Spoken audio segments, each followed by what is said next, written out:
సమస్త మహిమ ఘనత ప్రభావాలు మన ప్రభు అయిన యేసుక్రీస్తుకు మాత్రమే చెల్లునుగాక. ఆమేన్. ప్రార్థన చేసుకుందాం. ప్రార్థన చేసుకొని ఈ దిన ప్రార్థన విజ్ఞాపన కూడికను ప్రారంభించుకుందాం. ప్రార్థనకు ముందుగా దేవునికి కృతజ్ఞతాస్తుతులు చెల్లించుట వాక్యానుసారమైన ప్రార్థన విధానం. మన రెండు చేతులు పైకెత్తి హృదయపూర్వకంగా దేవాతి దేవుని కనపరుద్దాం. హృదయపూర్వకంగా దేవాతి దేవుని మహింపరుద్దాం. Thank you Jesus, thank you Jesus, thank you Jesus, thank you Jesus, thank you Jesus. షబా బాబా బాబా బాబా రూబా బాబా బాబా బాబా రీమా మామా నశంతర. ఏమీ లేదు నాయందు అతిశయించుటకు, నా అతిశయం నీవే యేసయ్యా, యేసయ్యా, యేసయ్యా,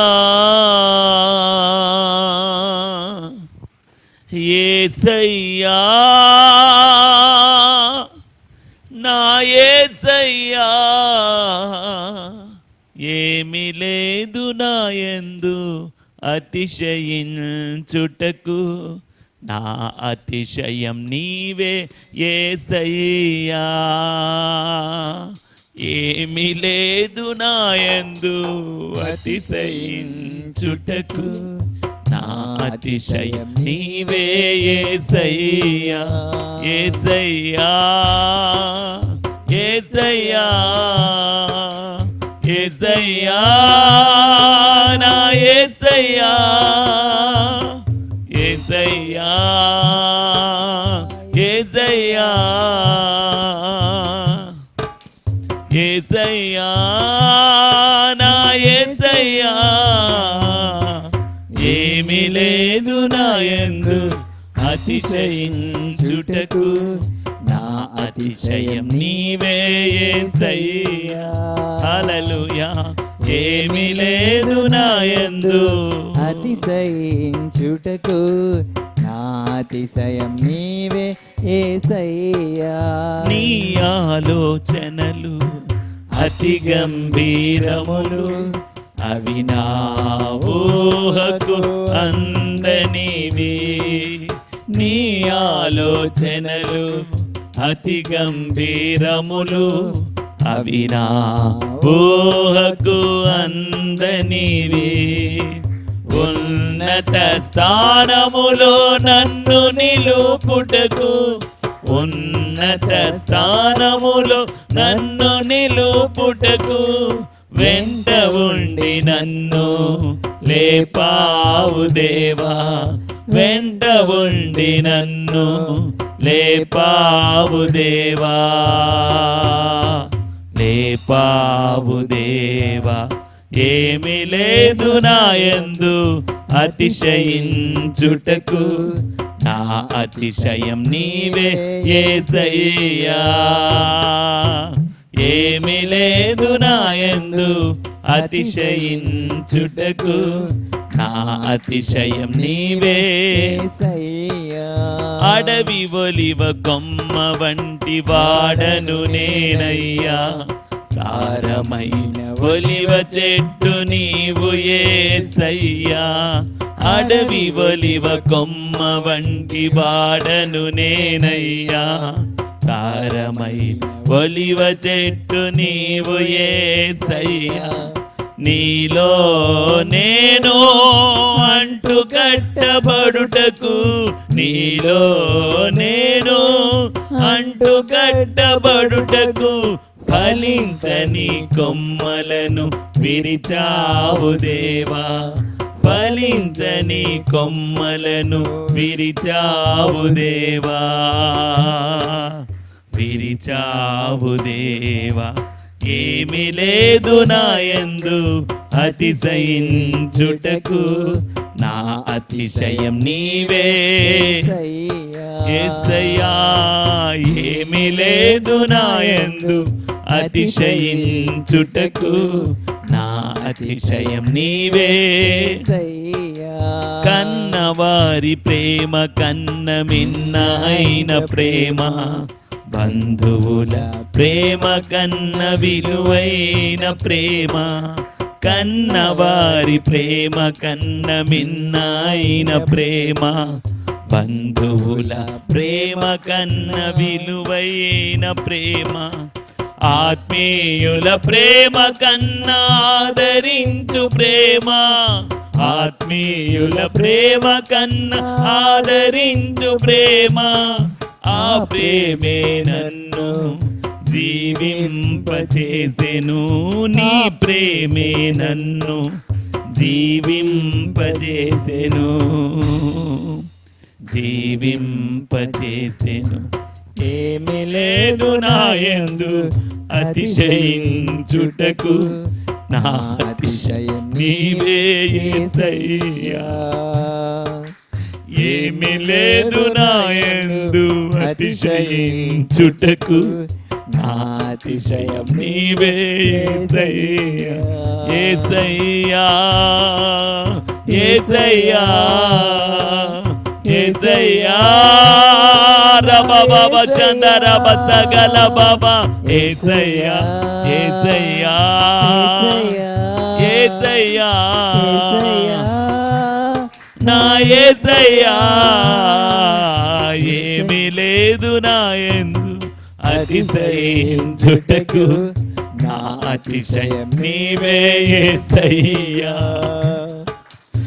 ఏమీ లేదు నాయందు అతిశయించుటకు, నా అతిశయం నీవే యేసయ్యా.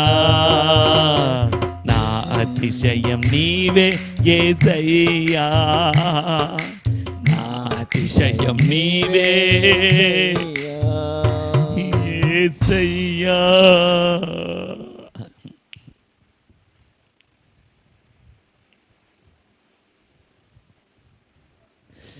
ఏమీ లేదు నాయందు అతిశయించుటకు, నా అతిశయం నీవే, నీవే. నా అతిశయం, నా ఆశ్రయం నీవే యేసయ్యా.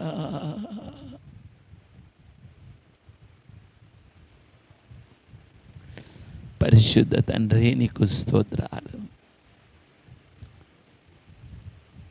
ఈ ఉపవాస ప్రార్థనా దినాల్లో నా అతిశయం నీవే అని పాడేలా చేసినందుకు వందనాలు. అడవి ఒలివ కొమ్మను సారమైన ఒలివ చెట్టుగా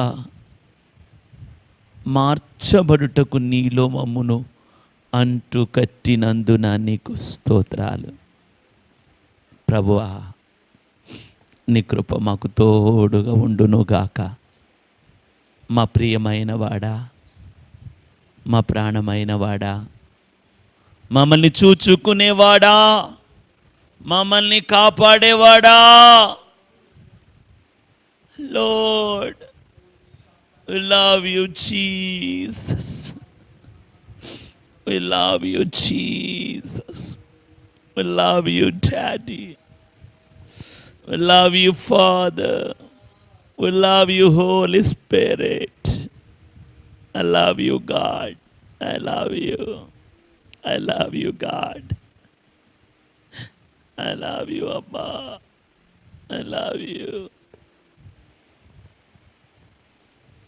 You are wonderful, Master. You are wonderful. You are amazing, Master. You are amazing. పరిశుద్ధ దేవా, నీకు వందనాలు. నీ ఉన్నత కృపను బట్టి వందనాలు. ఈ దిన విజ్ఞాపన ప్రార్థన కూడికలో ఏకీభవిస్తున్న ప్రతి బిడ్డను బట్టి ప్రతి కుటుంబాన్ని బట్టి, ప్రతి వ్యక్తిని బట్టి నీ గణనామానికి లెక్కలేని కృతజ్ఞత స్తుతులు చెల్లిస్తున్నాం ప్రభువా. శక్తి చేత కాదు, బలము చేత కాదు, నీ ఆత్మ చేత మమ్మల్ని నడిపించండి. నీ సన్నిధానంలో మమ్మల్ని బలపరచండి. మా పట్ల నీ ఆశ్చర్యకరమైన కార్యాలు జరిగించండి. ఈ సమయమందు నీ వాక్యము చేత మాతో మాట్లాడమని యేసు నామములో అడుగుచున్నాం తండ్రి, ఆమేన్.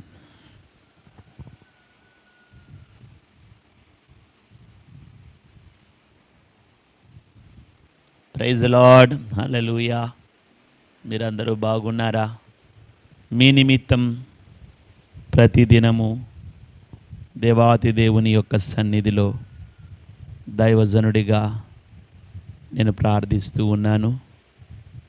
దేవుని మహాకృప మనకు తోడై ఉన్నందున గత కాలమంతా యేసయ్య మనకు తోడుగా ఉండి మన జీవితాల్లో ఆయన అద్భుతమైనటువంటి కార్యాలు జరిగిస్తున్నందున ప్రభువును నేను స్తుతిస్తూ ఉన్నాను. దేవునికి స్తోత్రం కలుగునుగాక. మరి ప్రత్యేకమైనటువంటి సమయంలో సామెతల గ్రంథము 17వ అధ్యాయము 17వ వచనం. సామెతల గ్రంథము 17వ అధ్యాయము 17వ వచనం. నిజమైన స్నేహితుడు విడువక ప్రేమించును, నిజమైన స్నేహితుడు విడువక ప్రేమించును, దుర్దశలో అట్టివాడు సహోదరుడుగా నుండును. దుర్దశలో అట్టివాడు సహోదరుడుగా ఉండును. దేవునికి స్తోత్రం, హల్లెలూయా, హల్లెలూయా. నిజమైన స్నేహితుడు. ఈరోజు ఈ మాటను గురించి మనం ధ్యానిద్దాం. నిజమైన స్నేహితుడు. లోకంలో అసలు ఉంది, నకిలీ ఉంది. అసలైన బంగారం ఉంది, నకిలీ బంగారం ఉంది. ఈ రోజుల్లో ఆహార పదార్థాలు కూడా అసలైన బియ్యం ఉంటున్నాయి, నకిలీ బియ్యం ఉంటున్నాయి. సో లోకంలో ఒక రకమైనటువంటి కల్తీ అనేది జరుగుతూ ఉంది. ఈ భూమి మీద శ్రేష్టమైన, నిజమైన, అద్భుతమైన మానవ జీవితం యొక్క నిత్యత్వానికి ఆధారమైన ప్రతి విషయాన్ని రాసినటువంటి బైబిల్ గ్రంథం ఏవి వాస్తవాలో, ఏవి అవాస్తవాలో, ఏవి నిజమైనవో, ఏవి మోసకరమైనవో కూడా తేట తెల్లం చేసింది. మనం ఒకసారి ఆలోచిస్తే స్నేహితులు అనే ఒక మాట, ఈరోజు ఫ్రెండ్షిప్ డే, ఫ్రెండ్స్ డే అని చెప్పి ప్రపంచవ్యాప్తంగా మరి స్నేహితుల దినోత్సవాన్ని సెలబ్రేట్ చేసుకుంటున్నారు. ఫ్రెండ్స్ ఎవరికి ఉంటారండి? ఫ్రెండ్స్ ఎవరికి ఉంటారు? ఫ్రెండ్స్ 6వ సంవత్సరం వాళ్ళకి ఉంటారు, 60వ సంవత్సరం వాళ్ళకి ఉంటారు, 100 సంవత్సరాలు వాళ్ళకు కూడా స్నేహితులు ఉంటారు. స్నేహితులు లేని వాళ్ళు ఎవ్వరూ ఉండరు. అందరికీ స్నేహితులు అనేవాళ్ళు ఉంటారు. అయితే పరిశుద్ధ గ్రంథమైన బైబిల్ నిజమైన స్నేహితుడు ఎలా ఉంటాడో తెలియచేస్తోంది. నిజమైన స్నేహితుడు ఎలా ఉంటాడు అనే విషయాలు బైబిల్లో స్పష్టంగా రాయబడి ఉన్నాయి. ఈ దినాల్లో భూమి మీద చాలామంది స్నేహాలు పట్టి వాళ్ళ జీవితాలు పాడు చేసుకుంటున్నారు. చాలామంది తల్లిదండ్రులు దైవజనులకు చెప్తూ ఉంటారు, మా వాడికి చెడు సహవాసాలు ఎక్కువైపోయినాయండి, మా వాడు చెడ్డ స్నేహాలు పట్టేసి అలా తయారైపోయాడు, చెడిపోయాడు, వాడు పాడైపోయాడు. వాడు చెడిపోవడానికి, పాడైపోవడానికి కారణం ఏమిటంటే వాడి యొక్క చెడు సహవాసాలు. లోకంలో ఒక మాట అంటారు, tell me your friend then I will tell you what you are. నీ స్నేహితుడు ఎవరో చెప్పు, నువ్వెలాంటి వాడివో నేను చెప్తాను. నువ్వెలాంటి వాడో చెప్పాలంటే నీ స్నేహితుడు ఎలాంటి వాడో తెలిస్తే నువ్వెలాంటి వాడవో చెప్పేయచ్చు అన్నమాట. బైబిల్లో చాలా సహవాసాలు ఉన్నాయి. దుష్ట స్నేహం ఒకటి ఉంది. దుష్ట సాంగత్యము మంచి నడవడిని చెరుపును అని దేవుని యొక్క వాక్యంలో రాయబడి ఉంది. ఆ తండ్రికి ఉన్న 2 కుమారుల్లో చిన్న కుమారుడు అలాగే చెడు సాంగత్యం జోలికి వెళ్ళిపోయాడు కదా, చెడ్డ స్నేహాల దగ్గరికి వెళ్ళిపోయాడు కదా, చెడిపోయిన వారితో కలిసి తిరగటం మొదలుపెట్టాడు. పాపిష్టి పనులు చేసే వాళ్ళతో ఫ్రెండ్షిప్ స్టార్ట్ చేశాడు. వంకర త్రోవల్లో తిరిగే వారితో జోడీ కట్టాడు.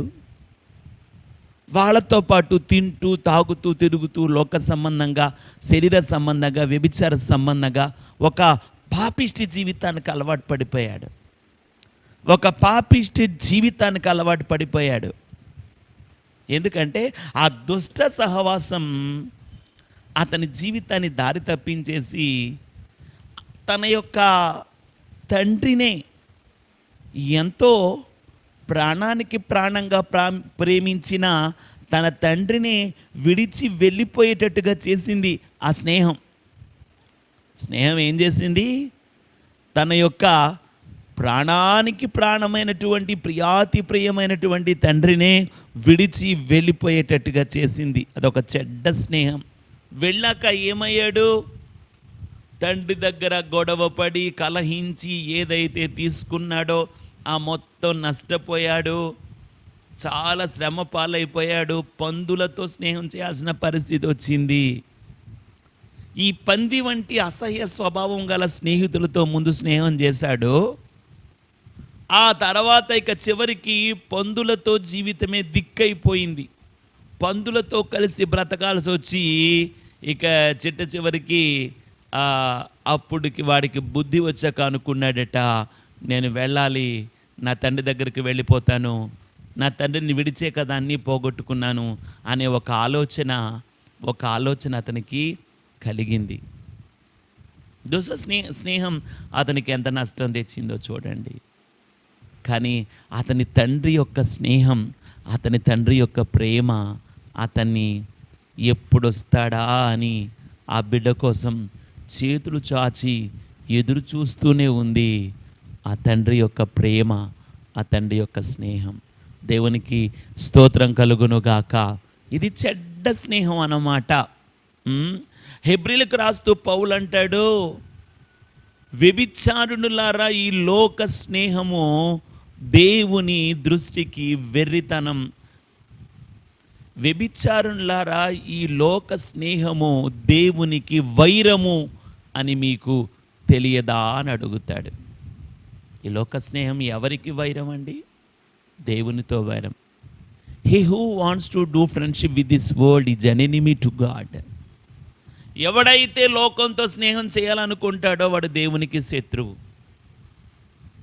లోకంలో ఉన్న మనుషులతో, లోకంలో ఉన్న పాపిష్టి వాళ్ళతో, తాగుబోతులతో, వ్యభిచారులతో, నరహంతకులతో, నామకార్థ జీవితం జీవించే వాళ్ళతో, దైవ భయం లేని వాళ్ళతో, చీకటి కార్యాలు చేసే వాళ్ళతో, చెడిపోయినటువంటి బ్రతుకులు ఉన్న వాళ్ళతో, లోకస్తులుగా జీవిస్తున్నటువంటి వాళ్ళతో ఎవరైతే స్నేహం చేస్తారో వాళ్ళకి దేవుడు శత్రువు అని దేవుని వాక్యం చెప్తోంది. ఇదొక స్నేహం. దీన్ని ఈ లోక స్నేహం అన్నారన్నమాట. నాకు బాగా గుర్తు పంచతంత్ర కథ ఒకటి బాగా గుర్తు అన్నమాట.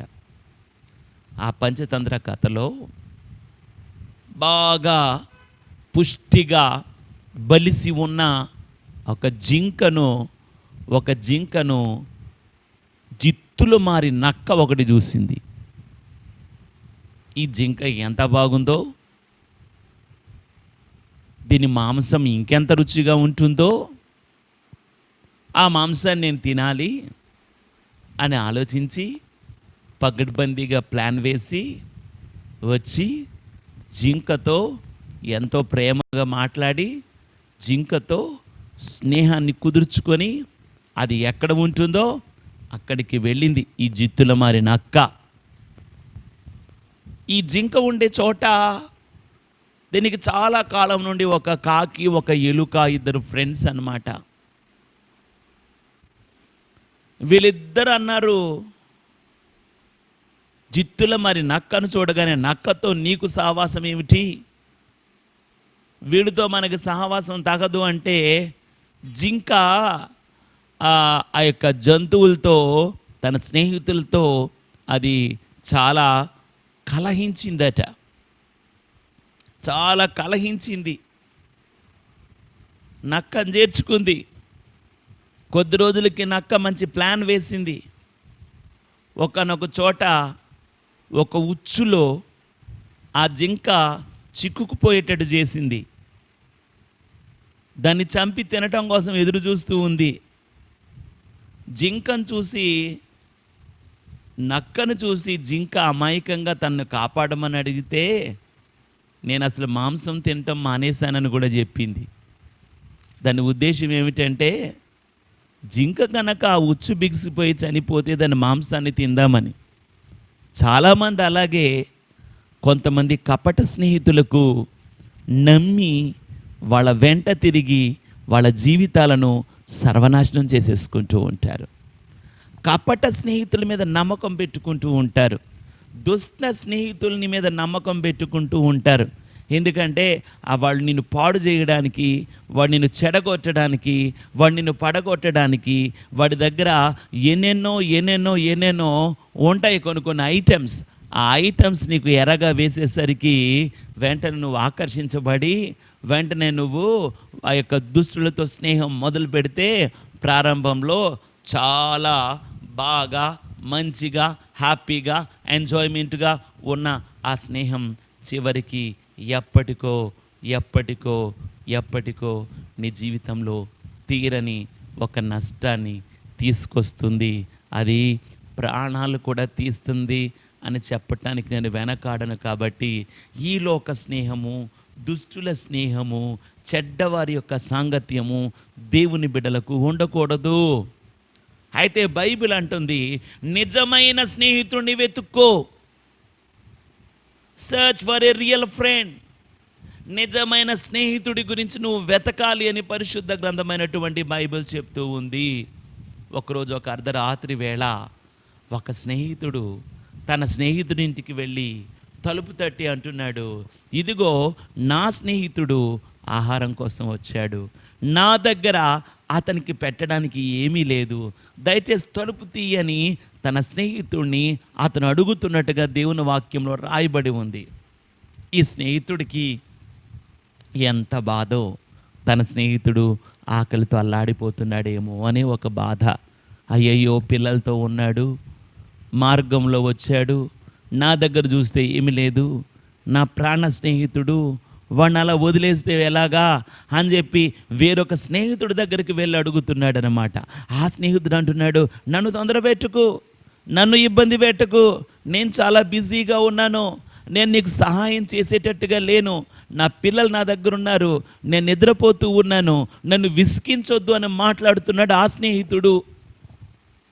అతను అలా మాట్లాడుతూ ఉంటే ఈయన అంటున్నాడు, అలా కాదు, దయచేసి ఒక్కసారి 3 రొట్టెలు చాలు, 3 రొట్టెలు నువ్వు ఇచ్చావా, నేను ఆ 3 రొట్టెల్ని వాడికి ఆహారంగా ఇస్తాను అని చెప్పేమో ఈ స్నేహితుడు చెప్తున్నాడు. దేవునికి స్తోత్రం. స్నేహితుడు ప్రాణప్రియుడు, ఇతడే నా ప్రియ స్నేహితుడు, స్నేహితుడు ప్రాణప్రియుడు, ఇతడే నా ప్రియ స్నేహితుడు, నా సమీప బంధువుడు, దీన పాపి బాంధవుడు, నా సమీప బంధువుడు, దీన పాపి బాంధవుడు. వినుమా క్రైస్తవమా, వినుమా యువతరమా, వినుమా క్రైస్తవమా, వినుమా యువతరమా. స్నేహితుడు ప్రాణప్రియుడు, ఇతడే నా స్నేహితుడు. స్నేహితుడు ప్రాణప్రియుడు, ఇతడే నా ప్రియ స్నేహితుడు. హల్లెలూయా. స్నేహితుడు ప్రాణప్రియుడు, ఇతడే నా ప్రియ స్నేహితుడు. దీనపాపి బాంధవుడు. ఎవరి స్నేహితుడు? ప్రభు అయిన యేసయ్య నిజమైన స్నేహితుడు. ఒక స్నేహితునికి ఏ గుణ లక్షణాలు ఉండాలి? ఒక స్నేహితుడు ఎలా ఉండాలని మనం కోరుకుంటాము? ఎవరైనా సరే నిజంగా ఒక మంచి స్నేహితుడిని కోరుకునే వారి కోసం ఈరోజు నేను కొన్ని మాటలు చెప్పాలని ఇష్టపడుతున్నాను. ఒక నిజమైన స్నేహితుడిని కోరుకునే వారి కోసం కొన్ని మాటలు చెప్పడానికి నేను పరిశుద్ధాత్మ చేత ప్రేరేపించబడుతూ ఉన్నాను. పరిశుద్ధ గ్రంథమైనటువంటి బైబిల్లో నుండి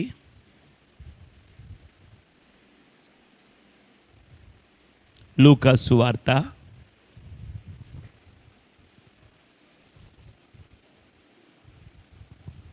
10వ అధ్యాయము 33 నుండి 35 వచనాలు చదవండి. అయితే ఒక సమరయుడు ప్రయాణమై పోవచ్చు,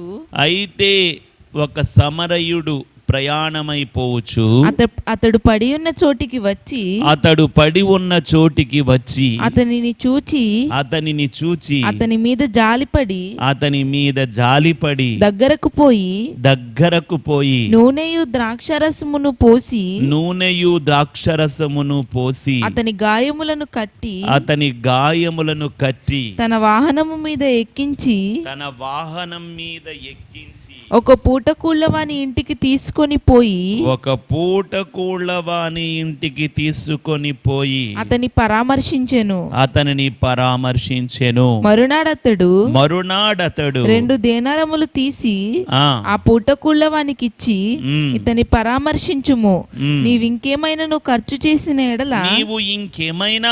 చేసినట్లయితే నేను మరలా వచ్చినప్పుడు అది నీకు తీర్చేదనని అతనితో చెప్పాను. దేవునికి స్తోత్రం కలుగునుగాక. హల్లెలూయా, హల్లెలూయా. ఒక మనుషుడు యెరూషలేము నుండి యెరికోకు దిగిపోతున్నాడు. యెరూషలేము అనేది ఒక శ్రేష్టమైన జీవితం. యెరూషలేము అనేది ఒక ఆశీర్వాదకరమైన జీవితం. యెరూషలేము అనేది ఒక మేలైన జీవితం. యెరూషలేము అనేది చాలా పరిశుద్ధమైనటువంటి జీవితం. ఆ యెరూషలేము జీవితం నుండి ఒక్కడట యెరికోకి జారిపోతూ దొంగల చేతిలో పడ్డాడట.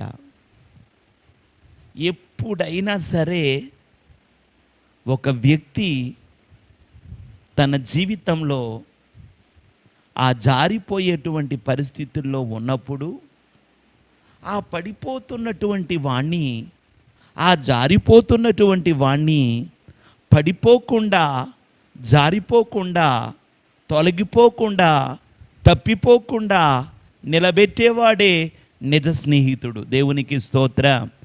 హల్లెలూయా, హల్లెలూయా. నీతో తప్పు చేయించేవాడు స్నేహితుడు కాదు. నిన్నొక తాగుబోతువాడిగా మార్చేవాడు స్నేహితుడు కాదు. నిన్నొక జోదరిగా మార్చేవాడు స్నేహితుడు కాదు. నీ తల్లిదండ్రుల మాట నువ్వు వినకుండా చేసేవాడు నీ స్నేహితుడు కాదు. నీ భార్య నీ విషయంలో దుఃఖపడేటట్టుగా నిన్నొక లోక సంబంధమైనటువంటి తాగుడికి, ఇతర శరీర దురాశలకి నిన్ను లాక్కు వెళ్ళేవాడు స్నేహితుడు కాదు. స్నేహితుడు ఎప్పుడు కూడా పడిపోతున్నటువంటి తన స్నేహితుడిని నిలబెడతాడు, బాగుపరచాలి, బాగవ్వాలి అని కోరుకుంటాడు. దేవునికి స్తోత్రం కలుగును గాక. ఈ మనుషుడు యెరూషలేము నుండి యెరికోకి దిగి వస్తూ పడిపోయాడు. ఆ దారిలో చాలామంది వెళ్ళారు, ఆ మార్గంలో చాలామంది వెళ్ళారు. ఆ వెళ్ళిన వాళ్ళల్లా వాళ్ళు ఏం చేశారంటే, అసలు నేను ఇలా ఎవరమ్మన్నారు, నేను ఎవరు పడమన్నారు, నీకు ఇలా జరగాల్సిందే, ఇది నీకు తగిన శాస్తి అని అన్నట్టుగా ఆ వెళ్ళి ఆ జారి దొంగల చేతిలో పడి తన సమస్తాన్ని పోగొట్టుకొని తన ప్రాణాలే పోగొట్టుకునే పరిస్థితిలోకి వెళ్ళిపోతున్న ఆ వ్యక్తి బాధపడుతూ ఉంటే, ఆ పడిపోయినటువంటి ఆ వ్యక్తి దగ్గరికి ఎవరు రాలేదు సరికదా. అతని దుస్థితిని బట్టి అతన్ని నిందిస్తూ దూరం నుండి అందరూ వెళ్ళిపోతున్నారు. అదే సమయంలో అక్కడికి ఒక మంచి సమరయుడు వచ్చాడు. దేవునికి స్తోత్రం. ఆ దేశంలో సమరయులంటే ఆ ప్రజలకి అంత ఇష్టం ఉండదు. సమరయులంటే వాళ్ళు చాలా తక్కువ వాళ్ళు. సమరయులంటే చాలా ఎన్నిక లేని వాళ్ళు, చాలా విలువ లేని వాళ్ళు. దేవునికి స్తోత్రం కలుగును గాక. హల్లెలూయా. ఆ యెరూషలేము నుండి యెరికోకి జారి పడిపోయిన వ్యక్తిని,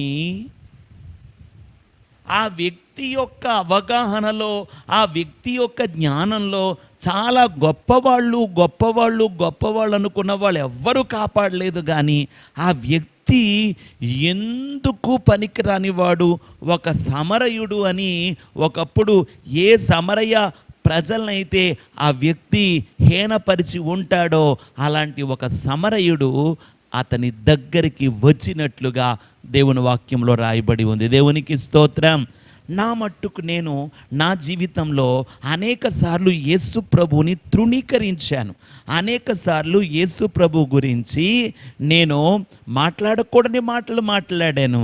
నిజంగా నా జీవితంలో దొంగల చేతిలో చిక్కి కొర ప్రాణంతో చనిపోయే పరిస్థితిలోకి నన్ను వెళ్ళినప్పుడు నేను ఆశించిన, నేను ఆలోచించిన, నేను ఆరాధించిన ఎవ్వరు వచ్చి ఆ పడిపోతున్న నా దగ్గరికి రాలేదు. కానీ నేను తృణీకరించిన, నేను కాదన్నా, వద్దన్నా, చిన్న చూపు చూచిన, ఈయన మా దేవుడు కాదు అని నేను అనుకున్నా, ఇంకొకరితో కలిసి ఆయన మాటల్ని, ఆయన పాటల్ని వక్రీకరించిన నన్ను ఒక ఎన్నిక లేని వాడిగా ఆయన్ని పక్కన పెట్టడానికి ప్రయత్నించిన నన్ను వెతుక్కుంటూ నా యేసయ్య నా దగ్గరకు వచ్చాడు అని నేను సాక్ష్యం చెప్పగలను. దేవునికి స్తోత్రం కలుగును గాక.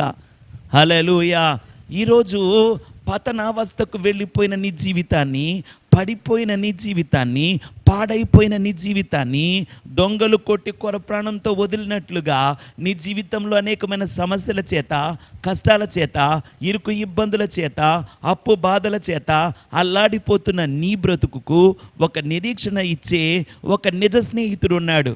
చాలాసార్లు నువ్వు ఆయన్ని తృణీకరించావు, చాలాసార్లు నువ్వు ఆయన ఎన్నికలేని వాడిగా చూసావు, చాలాసార్లు ఆయన్ని నువ్వు ఏదో అనుకున్నావు, ఏదో దేశానికి చెందినటువంటి దేవుడు అనుకున్నావు, లేకపోతే ఇంకెవరికో దేవుడు అనుకున్నావు. ఆయన నాకు దేవుడేమిటి అని చెప్పు నువ్వు మాట్లాడుకున్నావు. దుర్భాషలు మాట్లాడావు, ఆయన్ని అనకూడని మాటలు మాట్లాడావు, ఆయన మాటలు చెప్పేవాడిని దూషించావు, ఆయన పరిశుద్ధ గ్రంథాన్ని నువ్వు విసిరిగొట్టావు, ఆయన పరిశుద్ధ గ్రంథాన్ని నువ్వు రకరకాలుగా ఆ మాటల్ని నువ్వు వేళకోళంగా మాట్లాడావు. కానీ ఒక సంగతి నీకు తెలుసా, ఈరోజు నువ్వు పడి ఉన్న ఈ నీ జీవితంలో నిన్ను వెతుక్కుంటూ ఆ యొక్క మంచి సమరయుడు, నువ్వు కోరుకొననివాడు, నువ్వు తోసివేసినవాడు, నువ్వు చిన్న చూపు చూసినవాడే ఇప్పుడు పడిపోయిన నిన్ను వెతుక్కుంటూ నీ దగ్గరకు వస్తున్నాడు. ఎందుకు తెలుసా? నిజమైన స్నేహితుడు యేసయ్య. తనను మనము ప్రేమించకపోయినా, తనను మనము స్నేహించకపోయినా ఆయన మనల్ని ప్రేమించి, మనల్ని స్నేహించి, ఆపద్దినములో, మన దుర్దశలో ఆయన ఒక మంచి సహోదరుడిగా మనల్ని రక్షించడానికి ఆయన భూమి మీదకి దిగి వచ్చాడు. దేవునికి స్తోత్రం కలుగునుగాక. హల్లెలూయా, హల్లెలూయా. దేవునికి స్తోత్రం. నువ్వు ఎంత దూషించినా ఆయనను, ఆయన పరిశుద్ధ గ్రంథాన్ని నువ్వు ఎంత అపహాస్యం చేసి మాట్లాడినా, నువ్వు ఎంత చిన్న చూపు చూసినట్లుగా మాట్లాడినా, మంచి సమరయుడు దెబ్బలు తిన్నవాడి దగ్గరికి వస్తున్నట్టుగా యేసయ్య నీ దగ్గరికి వస్తున్నాడు. ఎందుకో తెలుసా? ఆయన పాదాలు స్నేహపూర్వకమైన పాదాలు. ఆయన పాదాలు ఆపదలో ఉన్న తన స్నేహితుడి దగ్గరికి పరిగెత్తుకుంటూ వచ్చే పాదాలు. దేవునికి స్తోత్రం కలుగునుగాక. చూడండి అక్కడ వాక్యంలో ఏముంది? అతడు పడి ఉన్న చోటికి వచ్చి అనే ఒక మాట చదవండి. అది ఎక్కడుందో? 33వ అధ్యాయం, లూకాసు సువార్త 10వ అధ్యాయము 33వ వచనంలో ఏముంది అయితే చెప్పండి? ఒక సమరయుడు ప్రయాణమై పోవచ్చు, ప్రయాణమై వెళుతూ అతడు పడి ఉన్న చోటికి వచ్చి, అతడు పడి ఉన్న చోటికి వచ్చాడట. చూడండి ఎంత ఆశ్చర్యమో. నీ స్నేహితుడు ఎప్పుడు ఏం చేస్తాడో తెలుసా? నువ్వు పడిపోతున్నావంటే నీ దగ్గరికి పరిగెత్తుకొచ్చేస్తాడు. నువ్వు పడిపోకుండా కాపాడుతాడు. నువ్వు పడిన స్థితిలో నిన్ను నిలబెడతాడు. నువ్వు పడకుండా చూసుకుంటాడు. నీ జీవితానికి అన్ని విధాల తగిన సహాయము చేయగలిగినటువంటి వాడే నిజమైన స్నేహితుడు. ఇక్కడ ఈ వాక్య భాగంలో మనం చూస్తే ఆ సమరయుడు ఏం చేశాడు చెప్పండి? ఆ పడిపోయినటువంటి ఆ వ్యక్తి ఉన్న దగ్గరికి ఆయనే వచ్చాడు, గబగబా వచ్చాడు. ఈరోజు యేసయ్య నీ జీవితంలోకి రావటానికి ఇష్టపడుతున్నాడు. ఆయనే నీ నిజమైన స్నేహితుడు. ధనము నీకుంటే అందరూ వస్తారు, దరిద్రుడవైతే దరికెవ్వరు రారు. డబ్బు నీకుంటే అందరూ వస్తారు, దరిద్రుడవైతే నీ దగ్గరికి ఎవరు రారట. ఆపత్సుమిత్రం జానీయాత్ యుద్ధేశూరం రుణే శుచిం భార్యాం క్షీణేషు విత్తేషు వ్యసనేషు చ బాంధవాన్. ఆపత్సుమిత్రం జానీయాత్.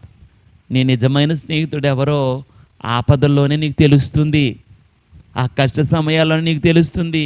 నా జీవిత ప్రయాణంలో నేను నిజమైన స్నేహితుడైన యేసయ్యను నా జీవితంలోకి ఆహ్వానించిన తరువాత నా బ్రతుకులో ఆ యేసయ్య స్నేహములో ఉన్న ఆ మాధుర్యాన్ని ప్రతిరోజు అనుభవిస్తూ ఉన్నాను. దేవునికి స్తోత్రం కలుగునుగాక. నా జీవన ప్రయాణంలో యేసయ్య స్నేహము యొక్క మాధుర్యం, ఆ స్నేహము యొక్క ఆ గొప్ప అనుభూతి నా జీవితంలోనే అనుభవిస్తూ ఉన్నాను. నువ్వు కూడా అలాంటి ఆ యేసయ్య స్నేహపు అనుభూతుల్ని అనుభవిద్దామనుకుంటే నీతో ఆయన ఈరోజు మాట్లాడుతున్నాడు. ఆ స్నేహితుడు అతడు పడి ఉన్న చోటికి ఆ మంచి సమరయుడు వచ్చాడు. దేవునికి స్తోత్రం కలుగునుగాక. హల్లెలూయా. వచ్చి ఏం చేశాడు? మళ్ళీ చూశాడు. స్నేహం ఎప్పుడు కూడా చూస్తుంది. ఏం చూస్తుంది? నీ పరిస్థితి చూస్తుంది.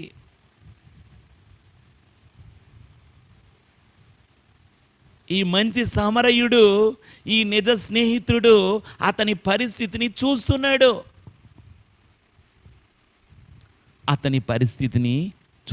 అయ్యయ్యో ఎన్ని దెబ్బలు తగిలిని, యెరూషలేములో ఉండేవాడు కదా నువ్వు, ఎరుకొకు దిగొచ్చావు, దొంగల చేతిలో పడ్డావు, ఎన్ని దెబ్బలు తగిలినాయో చూడు, అయ్యో ఒంటి నిండా గాయాలే, నెత్తుటి ముద్దలో ఉన్నావు అని చెప్పి ఆ పడి ఉన్నవాడిని చూచి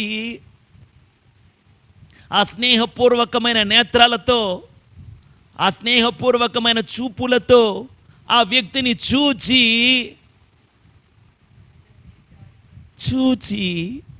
ఆ పరిస్థితిని చూచి ఏం చేయాలి ఆలోచించడం మొదలుపెట్టాడు. చూడండి, మన కష్టం కలగగానే, మనకు బాధ కలగగానే, మనం ఇబ్బందుల్లో ఉన్నప్పుడు మనకు ముఖాన్ని చాటు వేసుకునేవాడు స్నేహితులు ఎప్పుడు అవ్వరు. కానీ మనల్ని వెతుక్కుంటూ వచ్చే స్నేహితుడు, మనము పడి ఉన్న స్థితిని చూచిన స్నేహితుడు, నిజమైన స్నేహితుడు యేసు ప్రభువే అని చెప్పడానికి నేనెంతో ఇష్టపడుతూ ఉన్నాను. మన జీవితం యొక్క అన్ని పరిస్థితుల్లోనూ కూడా మనకు ఆయన తోడుగా ఉండగలిగినటువంటి వాడై ఉన్నాడు. దేవునికి స్తోత్రం. హల్లెలూయా. తర్వాత ఏం చేశాడు? అతని మీద జాలిపడి స్నేహానికి, తన స్నేహితుడికి ఒక బాధ కలిగితే జాలొచ్చేస్తుంది. స్నేహము తన కష్టాల్లో ఉన్న తన స్నేహితుడిని వెతుక్కుంటూ వస్తుంది. స్నేహము తన స్నేహితుడి యొక్క పరిస్థితి యావత్తును చూస్తుంది. స్నేహము తన స్నేహితుడి యొక్క పరిస్థితికి జాలి పడుతుంది.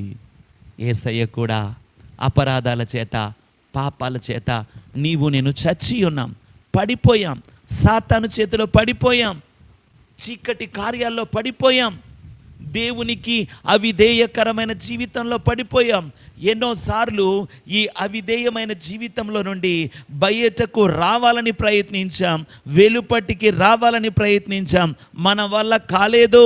ఈ జిగటగల దొంగ ఊబిలో నుండి బయటకు రావటానికి మన వల్ల కాలేదు. ఈ పాపపు ఊబిలోంచి మనంతట మనం బయట పడలేకపోయాం. కానీ అలాంటి పరిస్థితుల్లో ఆ జాలి హృదయము ఉన్న నిజ స్నేహితుడు మనల్ని మనము రక్షించుకోలేని స్థితిని, కొర ప్రాణముతో నిత్య నరకానికి పోయే మన పరిస్థితిని చూచి ఆ నిజ స్నేహితుడు మనల్ని వెతుక్కుంటూ వచ్చాడు. ఆయన నజరేయుడైన యేసుక్రీస్తు. దేవునికి స్తోత్రం. హల్లెలూయా, హల్లెలూయా, హల్లెలూయా. అతని మీద జాలిపడి స్నేహపాదాలు ఏమవుతాయి? వెతుక్కుంటూ వస్తాయి. స్నేహితుడి నేత్రాలు ఏం చేస్తాయి? పరిస్థితి యావత్తు చూస్తాయి. స్నేహితుడు హృదయం ఏమవుద్ది? తన స్నేహితుడు కష్టంలో ఉన్నాడంటే కరిగిపోద్ది. తన స్నేహితుడు మరణావస్థలో ఉన్నాడంటే నలిగిపోద్ది. తన స్నేహితుడు ఆపదలో ఉన్నాడంటే ఆ హృదయము అవిసిపోతుంది. జాలి పడ్డాడు ఈ మంచి సమరయుడు. చదవమ్మా. దగ్గరకు వెళ్ళాడంట, దూరంగా లేడు, దగ్గరకు వెళ్ళాడు. దగ్గరకు వెళ్ళి నూనెయు ద్రాక్షరసమును పోసి, నూనె ఆయన కనికరం, ద్రాక్షరసం ఆయన ప్రేమతో కనికరముతో ఆ పడి ఉన్నవాడి గాయాలన్నీ కట్టాడట. దేవునికి స్తోత్రం కలుగును గాక. హల్లెలూయా, హల్లెలూయా. దగ్గరకు వచ్చాడు, అతని పరిస్థితి చూచాడు, అతని మీద జాలి పడ్డాడు, ప్రేమతో కనికరంతో అతని గాయాలు కట్టాడు.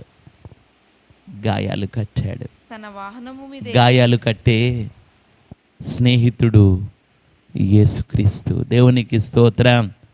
హల్లెలూయా. అయితే బైబిల్లో ఇంకో మాట కూడా ఉందండోయ్.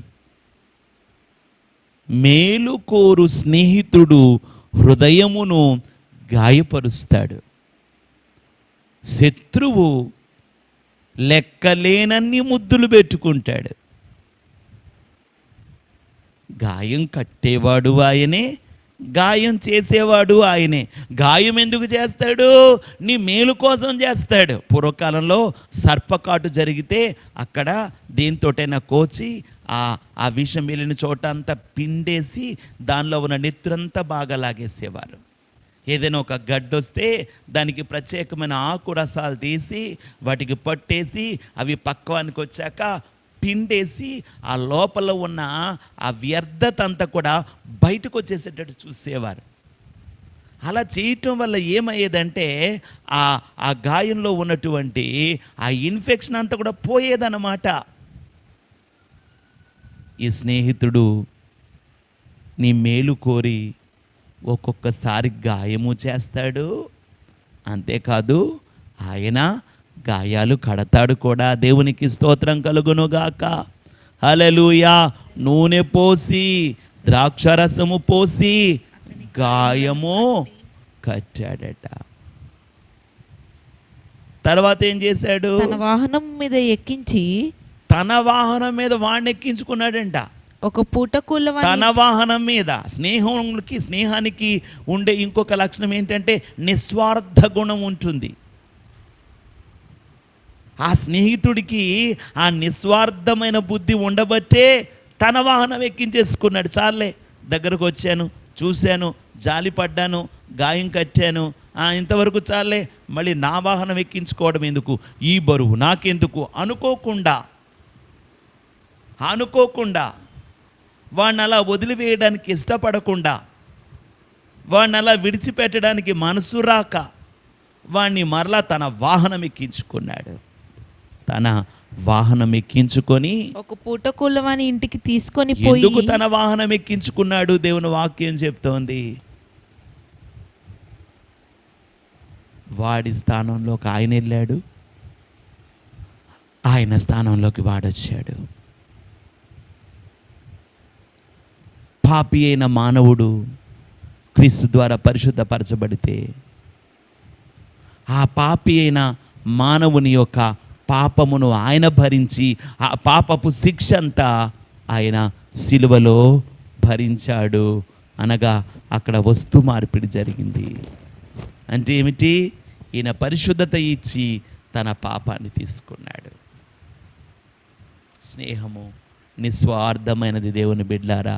దేవునికి స్తోత్రం కలుగును గాక. తర్వాత ఏం చేశాడు? ఒక పూటకూళ్ళ వాని ఇంటికి తీసుకొని పోయి. పూటకోళ్ళ వాని ఇంటికి తీసుకెళ్ళాడు. మళ్ళీ భోజనం గురించి,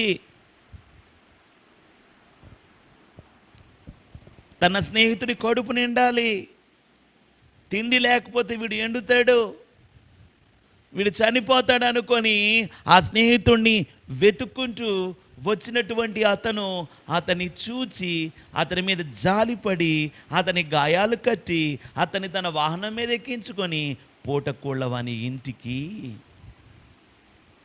తీసుకొని వెళ్ళాడు. తీసుకొని వెళ్ళి ఏం చేశాడు? పరామర్శించాడు. అంటే తీసుకెళ్ళాక అన్నాడు, ఎలాగుంది, ఇందాకడ మీద కొంచెం బాగుందా, ఫ్రీ అయిందా, ఈ నూనె ఈ ద్రాక్షరసం పోసి గాయాలు కట్టాక కొంచెం నెమ్మదనిపించిందా, ఇందాక అంతటి బరువుగా భారంగా ఇబ్బందిగా లేదు కదా, ఇప్పుడు కొంచెం ప్రశాంతంగానే ఉంది కదా, ఇప్పుడు కొంచెం మంచిగానే ఉంది కదా అని చెప్పి ఏం చేస్తున్నాడు? పరామర్శిస్తున్నాడు. పరామర్శించడం అంటే ఏమిటి? తన స్నేహితుడి యొక్క యోగక్షేమాలు తెలుసుకుంటున్నాడు. ఈ సందర్భంలో ఇంకొక వ్యక్తి కూడా నాకు నచ్చుతాడు. అతని పేరు యోనాతాను. యోనాతాను దావీదును ప్రేమిస్తాడు. దావీదుని తన స్నేహితుడిగా ఎన్నుకుంటాడు. ఈ దావీదు యేసుక్రీస్తుకు సూచనగా ఉంటే, యోనాతాను ఒక నరమాతృనికి సూచనగా ఉంటే, సౌలు మానవ సంబంధమైన స్వభావానికి సూచనగా ఉన్నాడు. ఈ మానవ సంబంధమైన స్వభావమైనటువంటి సౌలు యోనాతానుకి ఏం చెప్పాడంటే, నువ్వే రాజుగా ఉండాలి. కానీ యోనాతాను అంటున్నాడు, దావీదు రాజుగా ఉండాలి. ఎవరి దావీదు అంటే యేసుక్రీస్తు. తన తండ్రి యొక్క రాజ్యము దావీదుకు అప్పగించాలి, నువ్వు రాజు అవ్వాలని దావీదుకు చెప్తున్నాడు. దావీదుకి ఎంతో సహకరించాడు. తనకున్న ఆ యొక్క ఆధిపత్యం అంతా, వారసత్వం అంతా కూడా ఆశించలేదు. దావీదు చాలా మంచివాడు, ఉత్తముడు, ఉన్నతమైన వాడు. దావీదు దేశానికి రాజు అవ్వాలి, ఇది దేవుని చిత్తం అని చెప్పి తన రాజ్యాన్ని దావీదుకు అప్పచెప్పాడు. దావీదు అంటాడు, యోనాతానా, నువ్వు నా ఎడల చూపించిన ప్రేమ స్త్రీలు చూపే ప్రేమ కంటే వింత అయిన ప్రేమ. ఎంత వింత ప్రేమ! యోనాతాను నీకు నాకు సూచనగా ఉంటే, మనకేం రాజ్యం ఉంది? నీ జీవితమే. నీ జీవితమే. నీ జీవితం అనే రాజ్యానికి యేసు జీవిత రాజుగా ఉండాలి. సౌలు ఆలోచనలు నిన్ను ఏలుబడి చేయకూడదు. శరీర సంబంధమైన ఆలోచనలు నిన్ను ఏలుబడి చేయకూడదు. ఎందుకు? నిన్ను పరామర్శించేవాడిగా యేసు నీతో ఉంటాడు. నీ పట్ల శ్రద్ధ తీసుకునేవాడిగా యేసు నీతో ఉంటాడు. నీ యందు బాధ్యత గలవాడిగా యేసు నీతో ఉంటాడు. నిన్ను పరామర్శించేవాడిగా ఉంటాడు. నిజమైన స్నేహితుడిని ఎలా గుర్తిస్తావు? నువ్వు ఆపదలో ఉన్నప్పుడు నేను వెతుక్కుంటూ వస్తాడు. నీ పరిస్థితి అంతటినీ చూస్తాడు. నీ మీద జాలి పడతాడు. నీ దగ్గరకు వచ్చేస్తాడు. నీ గాయాలు కడతాడు. ప్రేమతో కనికరంతో నీ గాయాలు కడతాడు. నిన్ను తన దగ్గరకు చేర్చుకుంటాడు. ఇవన్నీ నిజమైన స్నేహితుడి యొక్క లక్షణాలని పరిశుద్ధ గ్రంథమైన బైబిల్ చెప్తుంది. తన దగ్గర ఉన్న 2 దేనారాలు పూటకూళ్ళవానికి ఇచ్చాడు. ఏమిటో తెలుసా? స్నేహితుడు ఖర్చు పెడతాడు. పాడైపోవడానికి కాదు, బాగుపడడం కోసం, బ్రతకడం కోసం, ఒక ఉన్నతమైనటువంటి స్థితిలోకి రావటం కోసం, నీ కోసం స్నేహితుడైనటువంటి యేసు ప్రభువారు ఆయనే తన ప్రాణాన్ని బలిగా, దానంగా, అర్పణంగా అర్పించుకున్నాడు. ఇలాంటి నిజమైన స్నేహితుని నీ జీవితంలో నువ్వు కోరుకుంటావా? ఇలాంటి నిజమైన స్నేహితునితో నీవు సహవాసాన్ని కోరుకుంటావా? యేసుక్రీస్తును నీ సొంత రక్షకుడిగా అంగీకరించిన నీవు, ఆయన అన్ని పరిస్థితులకి సరిపోయిన వాడని ఎరిగి, అన్ని పరిస్థితుల్లో నీకు తోడుగా ఉండగలవాడని ఎరిగి, యేసుతో నీ జీవితాన్ని కొనసాగించుకోవటానికి తీర్మానించుకుంటావా? నీవు అలా తీర్మానించుకుంటే ఈరోజు నీ జీవితంలో దేవుని యొక్క గొప్ప కార్యం జరగబోతూ ఉంది.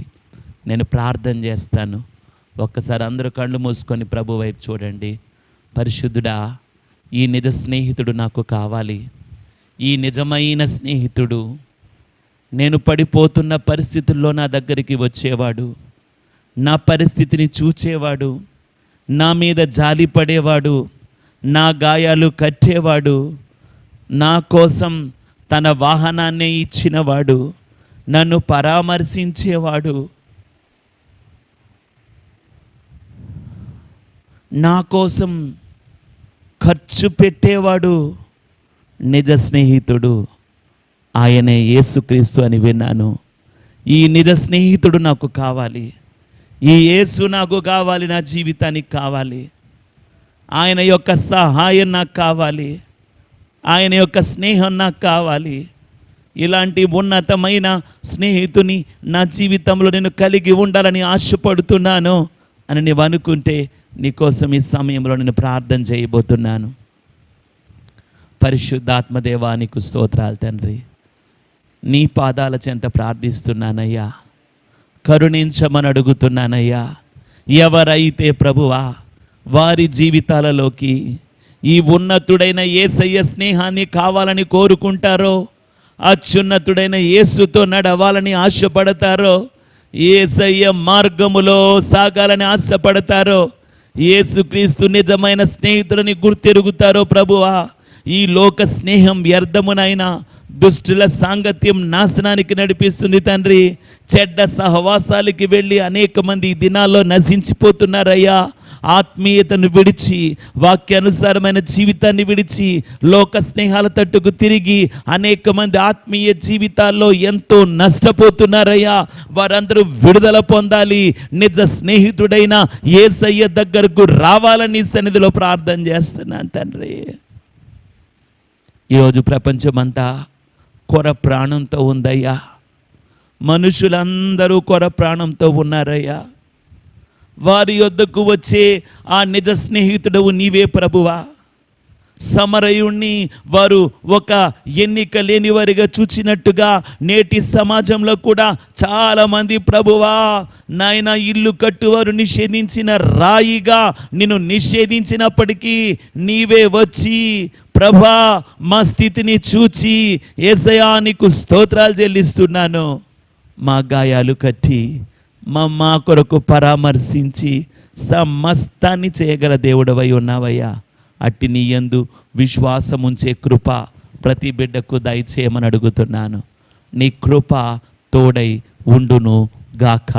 మరి ప్రత్యేకమైన సమయంలో భారతదేశం కొరకు నా ప్రభువా చేతులెత్తి ప్రార్థన చేస్తున్నానయ్యా. నా దేశము రక్షించబడాలని, నా దేశము స్వస్థపరచబడాలని నీ కృపను బట్టి నాయనా ఇంకా హీలింగ్ పెరిగిపోవాలనైనా. ఇండియాలో కరోనా వైరస్ 0 అయినైనా కరోనా ఫ్రీ నేషన్గా అయ్యా, కరోనా కేసులే లేని దేశముగా భారతదేశం ఒక సంపూర్ణమైన స్వస్థత విడుదల పొందుకోవాలని సన్నిధిలో ప్రార్థన చేస్తున్నాను. ఆంధ్రప్రదేశ్ని కూడా జ్ఞాపకం చేసుకోండి ప్రభా. నీకు వందనాలు తండ్రి. అయ్యా, నా రాష్ట్రంలో ఉన్నటువంటి నాయన ప్రజలందరినీ కూడా దీవించి ఆశీర్వదించండి. ఈ తెగులు బారిన పడిన వారికి స్వస్థత దయచే నాయన. అయ్యా, ఈ తెగుల బారిన పడి హాస్పిటల్లో ఎంతో ప్రభు అన్నైనా ఆక్సిజన్ అయినా ఆ ప్రాణవాయువు అందక ఎవరైతే అలసిపోతున్నారో, ఆయాసపడిపోతున్నారో, రొప్పుతున్నారో వారికి యేసు ప్రభువా నీవు స్వస్థత దయచేయమని అడుగుతున్నాను. యేసు ప్రభువా మీరు వారికి విడుదల దయచేయమని అడుగుతున్నాను. ఇంకా అనేకమైన సమస్యలతో, కష్టాలతో, ఇరుకులతో, ఇబ్బందులతో ఎవరైతే ఈ కార్యక్రమంలో ఏకీభవిస్తున్నారో, యూట్యూబ్ లైవ్లో ఏకీభవిస్తున్న ప్రతి బిడ్డను మీరు దీవించి ఆశీర్వదించండి. అప్పులలో ఉన్నవారికి ఆర్థిక సమస్యలు తీర్చండి. వ్యాధులతో ఉన్నవారిని స్వస్థపరచండి. కుటుంబ సమస్యల్లో ఉన్నవారికి విడుదలివ్వండి అయ్యా. శాంతి సమాధానాలతో నడిపించమని ఇంతవరకు నడిపించిన యేసురాజా, ఇంతవరకు కృప చూపిన యేసురాజా, ఇకను కూడా మీరే మమ్మల్ని నడిపించమని మా ప్రభువును రక్షకుడునైన యేసుక్రీస్తు వారి ప్రశస్త నామములో ప్రార్థించి స్తుతించి వేడుకొంటున్నాను పరమ తండ్రి. ఆమేన్. యేసు రక్తమే జయం, ప్రభు యేసు రక్తమే జయం. యేసు నామమునకే సంపూర్ణ విజయం కలుగునుగాక. ఆమేన్. మన తండ్రి అయిన దేవుని ప్రేమ, కుమారుడైన యేసుక్రీస్తు వారి కృప, ఆదరణకర్త అయిన పరిశుద్ధాత్మ దేవుని అన్యోన్య సహవాసం, సమాధానం లోకంలో ఉన్న సకల పరిశుద్ధులకు, ఆయన బిడలమైన మనకందరికీ ప్రభువు కృప సదాకాలము తోడయుండి దీవించి ఆశీర్వదించి నడిపించునుగాక. ఆమేన్. Praise the lord.